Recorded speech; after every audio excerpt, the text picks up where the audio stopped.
Hey, welcome back. It's Michelle Conway, and this is Psychic Angel Guidance, and you're on A1R Psychic Radio. I'm very excited. I've got a very amazing special guest joining me today. I've got Amanda Hall. Hi, Amanda. How are you? Well, Amanda, you've got a very interesting journey about how you walked into the pathway of the field you're working in. Would you like to share that with us? Yeah, it's been a very interesting journey. Some of your viewers would know me already, but I've been in the industry over 40 years now, and even from a very small child, I knew that I had some sort of special gift. I don't know that I knew what label to put on it, but it was always something that was there with me. And I came from a very strict religious Methodist upbringing where nobody sort of talked about anything that wasn't Bible related. And I had this very special aunt who was just absolutely glamorous and gorgeous, and she was a fashion designer, and she'd always come into the family, and she was the only one that was really flamboyant and extroverted, I suppose. And I gravitated towards her. And when I was very young, she started talking to me about my special gift, and I thought she meant she was bringing me a present. So, a 60-year-old kid thinking, oh, goody, presents, and it didn't mean a present. She meant that I had a gift that I was going to need to share with other people.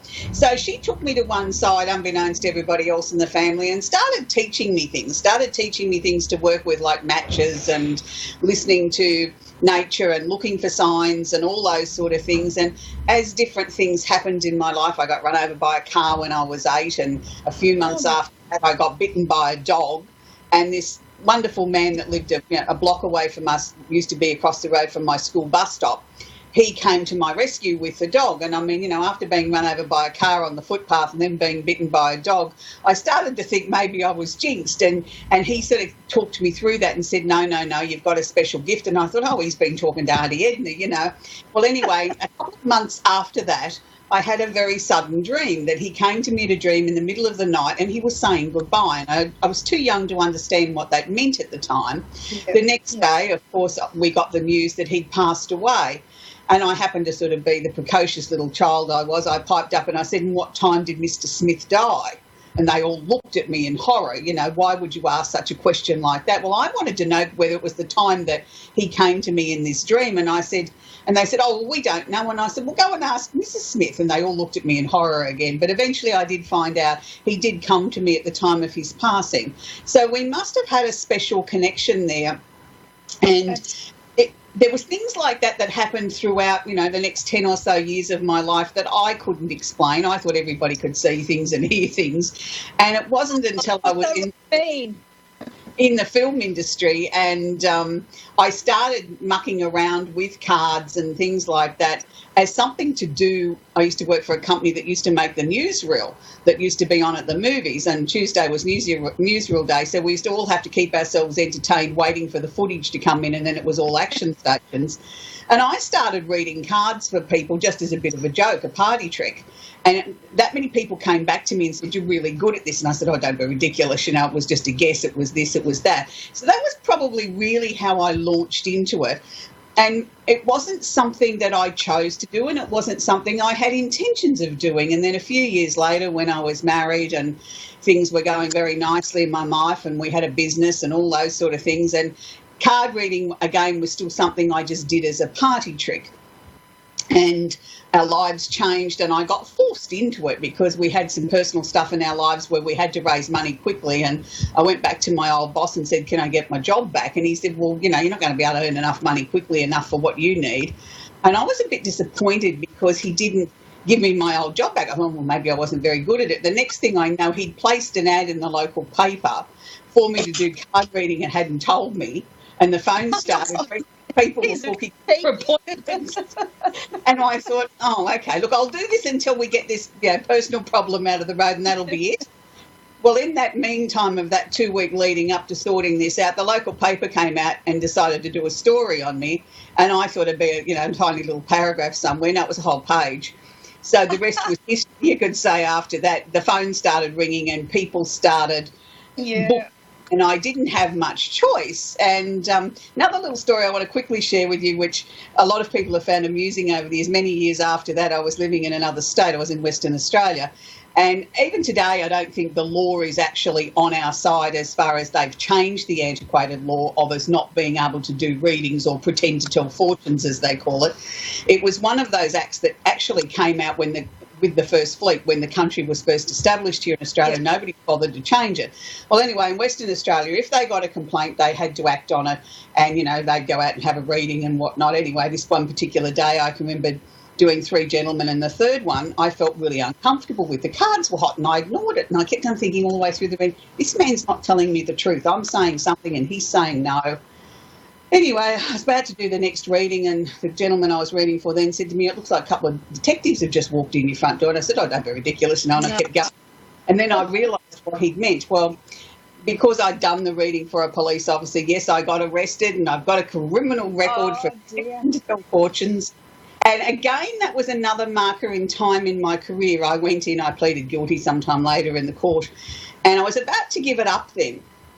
And the 2 detectives that I'd worked with came back to me, and they paid me out of their own pocket, and they said, don't be silly, you have a really unique gift, we want to pay you. And I said, but you confiscated my tools of trade. And they said, well, we can't give you them back because they're to be used in evidence in your court case. We'll tell you where to go and buy some. So they did that. So they talked me into staying in it. And I think I'm sort of pleased they did, but it was sort of like I was horrified. How could you get arrested for doing something that was such a good thing? But that's just the way the law works. So, I've had an interesting career. That's just one of my many stories in the last 40 years that's got me to where I am today. And I suppose it's those little milestones along the way that you either give up or it makes you more determined to do something with it. And that was actually how I got into the teaching, was after being arrested, I could do a reading as long as it was for a teaching purpose. So if you came to me as a client, I'd sit there and point out a few things, tell you that you were having a tarot lesson, incorporate into your reading, and I could get away with it around the law. Well, Spirit have certainly taken you on a very colourful journey there, Amanda, haven't they? And how could you get out of it? They weren't going to let you get out of following this pathway, were they? No, I don't think so. I tried a few times. Like I said, I got married. We had a business, and, then things sort of changed. My husband had an accident at work.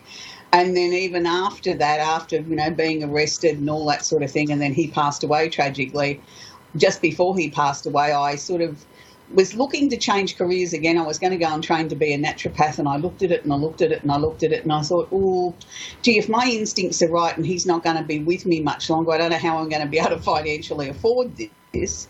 So I took up astrology instead, and it was sort of like, am I really honouring what I'm to be doing?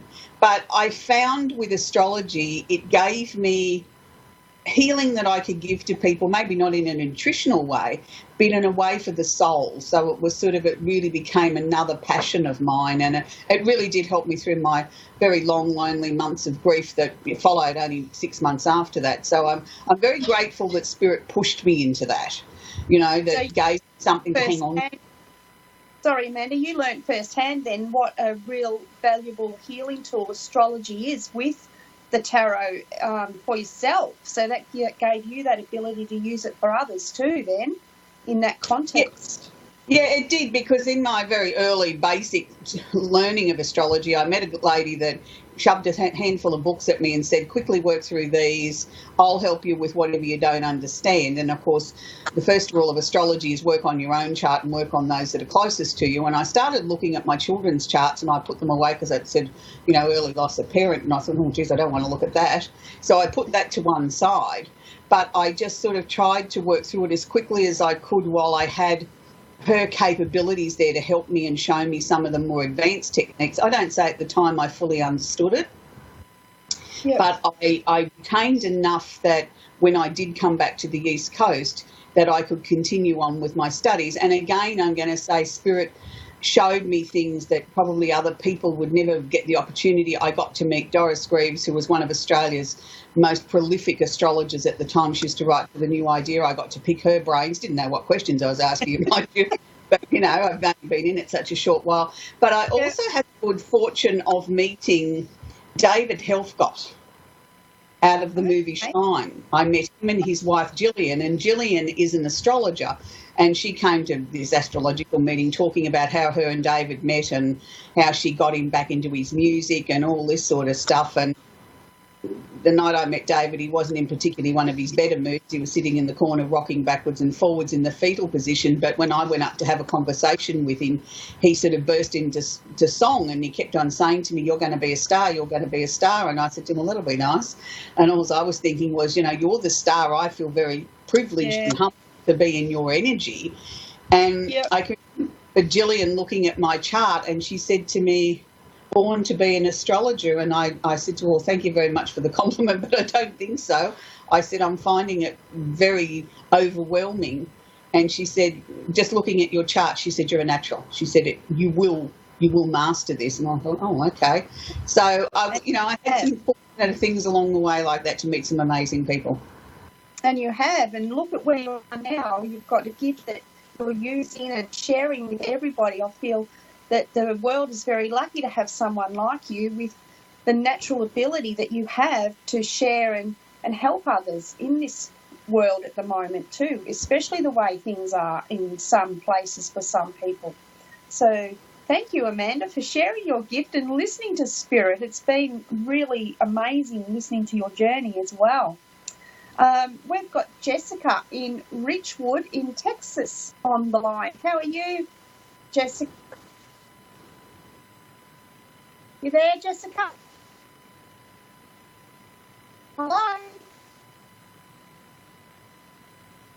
We can't hear. Okay. All right, we seem to have lost Jessica. So, Amanda, I'm just loving hearing your story so much. In fact, it sort of resonates a little bit with some of the things that have happened to me. Some of the things you've said, I'm like, oh, what? Really? So similar.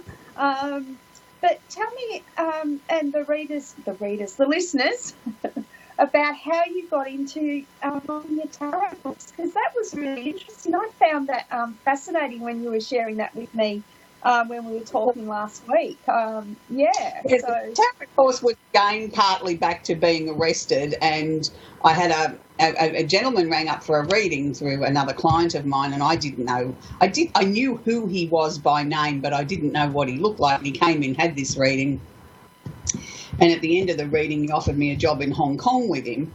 And I said, I couldn't do that. I've got 2 little children and a sick husband. And he said, yeah, but, and anyway, we got chatting and I invited him round for dinner. Well, we sat there and we actually designed a tarot course together. And his name was Mark de Pascal. He was one of Australia's probably foremost founders in taking the psychic stuff out into the world in a very big way. And Mark was always impeccably dressed, always smoking Peter Stuyvesant cigarettes, and everything that he did was in a flamboyant sort of amazing sort of way.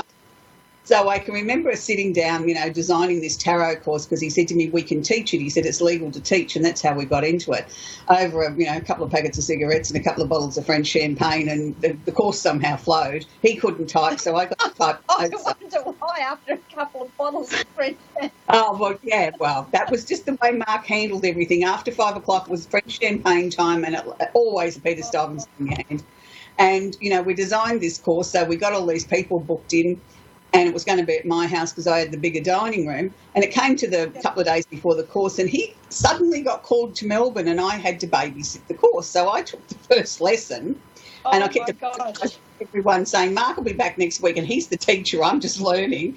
And he never came back to teach the class. So my gosh. I got into that. But it was sort of something that I think it was Mark's way of showing me I could do anything, and we remained lifelong friends until he passed away in Manila many years ago now.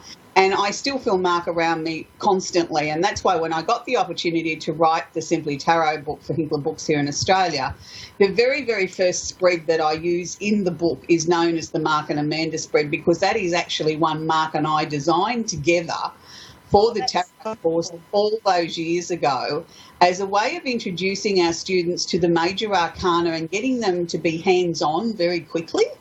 And that was really important, that they needed to feel not that they were being lectured or talked to, that they want to get their hands on the cards. They want to get answers for themselves. And that's what it's about, is giving you some insight into your life to help you make better decisions.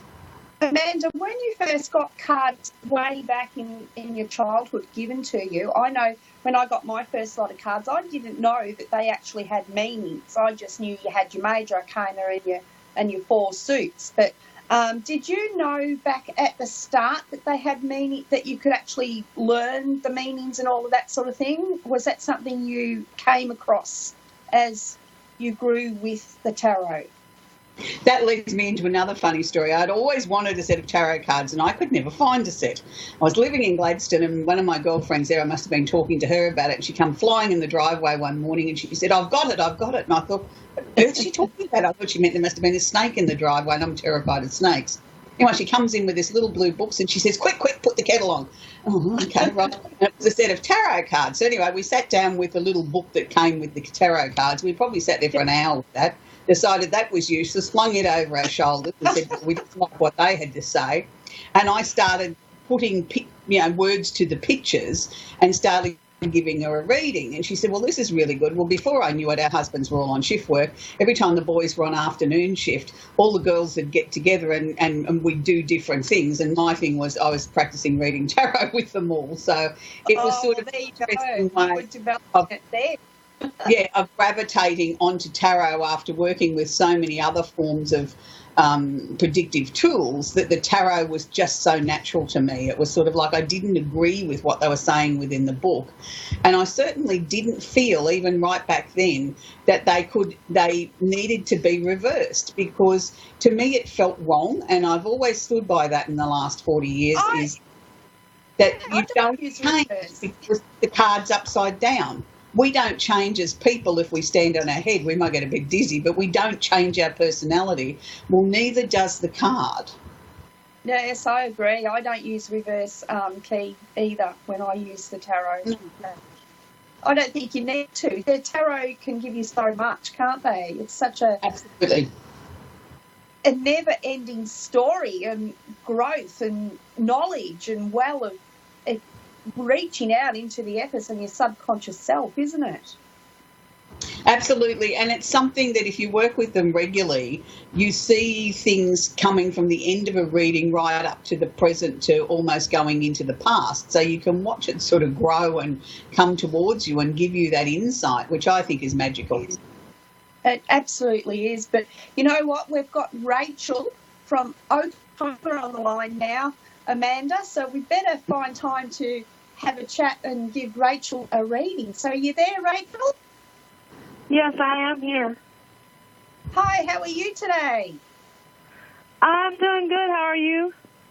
I'm good. You've phoned up on a very wonderful day to phone up. I've got Amanda Hall on as my guest today, and she is a master of tarot and astrology. So have you got a particular question that you phoned in regarding today? I guess I'm kind of wondering if maybe I am intuitive, or, maybe picking up on spiritual beings around me more so than usual. I felt like I always have, but here lately it's kind of, almost really strong. Absolutely. Everybody is connected and tuned in, but as my special guest, I'll leave this for Amanda to answer in her own words. Amanda? Okay, Rachel, the first thing I'm picking up around you is that there is certainly a lot of shifts and changes of energy around you at the moment, but I also sort of feel you're second-guessing yourself all this time. Stop questioning what you're getting. If you're getting a very strong feeling or a hunch, or you know something but you don't know how you know it, don't question it. Just allow it to be and say, okay, I'll put that to one side and see whether that works out. And once you start to do that and feel more comfortable with it, you will start to find your own natural psychic ability. Your spirituality will start to develop and become stronger. It's got to become almost like automatic, like getting up and brushing your teeth of a morning. It's got to become that automatic. I also felt around you, Rachel, there's some very strong dreams. Have you been experiencing those recently? Yes, I've been having very strong dreams, and then particularly I feel like I have a missing girl wanting my help. Okay, well, take that literally, Rachel. When we get something like that in a dream form where they're sort of trying to share with us to watch our health or be concerned about it, I don't ignore those things. I look at that as, okay, thank you very much for the warning. I will now consciously try and be much more aware of getting enough sleep, giving my body nutrition, keeping away from stressful situations, just trying to maximise what you can do to prevent ill health coming in. I'm not saying that we can completely avoid it, but we can certainly minimise it or lessen the degree of that. But what I was sort of picking up, Rachel, was the fact that I don't know that it's necessarily a viral thing with you. I think they're asking you to listen to your body. And if anything has changed, don't ignore it. Go and seek the advice of a medical practitioner and make sure that you get on top of the situation early. I don't feel it's life-threatening, but I do feel it could be something that could be hard to diagnose or treat if left too long. So we need to sort of address that fairly quickly if something changes in your physical body. Okay, I will definitely do that. Yes. So other than that, I guess, well, you just told me my health-wise. What about, my relationship and my, will I come into good, job opportunities or anything? Okay.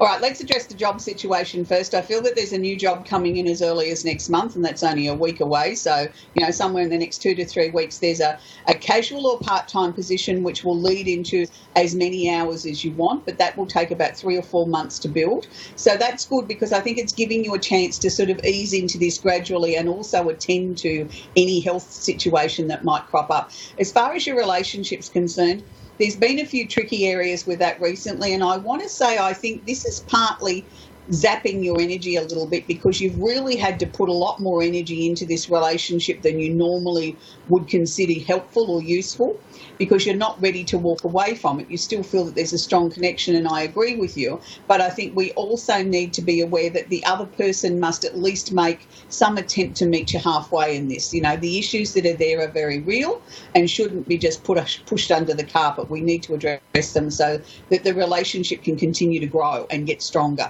But it's always going to be a tricky relationship, this one, because you both sort of have issues that you're not necessarily ready to resolve. It's almost like a competition between the two of you. So, that's, not all relationships are easy.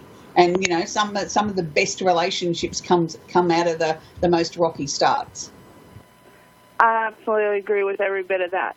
Okay, so more importantly, I was making sure I wasn't crazy with the spiritual part. Yeah, your spiritual part, I think, is going to develop on its own, Rachel, and that's why I think you need to just let it develop at the rate that it is. Listen to your dreams, listen to any feelings you get. If something keeps coming back and annoying you, as in a thought pattern, then you know it's something you've got to address or look at. That's how psychic stuff works. They keep bringing you back to it. Okay. Thank Wonderful. you so much. Lovely to talk with you, sweetie. Okay, well, thank you, Amanda. That was awesome. So we've just got a little while left, and I'd just like to talk about you've got your show coming up shortly on A1R, haven't you, Amanda? Yes, I have, in a bit over half an hour's time, yes. We'll be following the format that we do each week with the card of the week, candle of the week, and a little glimpse around the universe at what's actually sort of happening. But I don't know about you, Michelle, but I just sort of feel this year's flying so far, and astrologically it's been flying for everybody too. I mean, with all the eclipses and everything that we've had, and then next week we're heading into a full moon in Virgo. That's going to be a time where everybody sort of needs to be very aware of their energy and, making sure that they're releasing anything that they're holding on to. And particularly, in a sense, if there's anything there on a physical health level that maybe you might be able to find a way of releasing or being aware of, taking control of it and being an active participant in trying to make your physical health better. I think we can all get a bit slack from time to time. We have these grandiose ideas that we're all going to eat vegetables today and do this and exercise and get plenty of sleep and don't have a glass of wine and all that sort of thing. And something happens and that just flies out the window and we think, we'll start again tomorrow. And I think that's where this next full moon can sort of maybe give us that focus of energy of sort of writing a little list of, even if it's 3 things that we're going to attempt to incorporate in our life that we know that we can easily do. Don't make them ridiculous things. Sometimes I think we make the goalposts too high. Yeah, I feel like this year is flying. You're right. I feel like, wow, here we are. It's March, knocking on the door already. It feels like it was just New Year's Eve a couple of weeks ago, And, yeah, it is the time. I'm just intuiting now that it is the time for us to look at if we do have any old bad habits, or if we've got any addictions or bad thinking patterns, cognitive directions, that it is the time for us to start looking at letting those go. So that does sort of go with what you were saying about the astrology and lining up there. So I don't know, I'm not an astrologer. I intuit what comes to me from spirit. So that's just what I'm looking up. So, hey, it's really good. Yeah, so but we are coming up to the end of the show, and I want to say, hey, thank you so much, Amanda. I've really, really enjoyed having you on, and I'll look forward to having you back another time. Okay. It was absolutely my pleasure. Thank you, Michelle. And bye for now, everyone. Bye, everyone. So if you'd like to pop over to my Facebook page, I have a Facebook page, Psychic Michelle Conway, and you can leave a message over there if you'd like to make an appointment with me for a reading or anything like that. And Amanda also has her website that you can contact her on. Or do you have a Facebook page too, Amanda? Yeah, Amanda Hall Psychic. Okay, so you can also contact Amanda over on her Facebook page.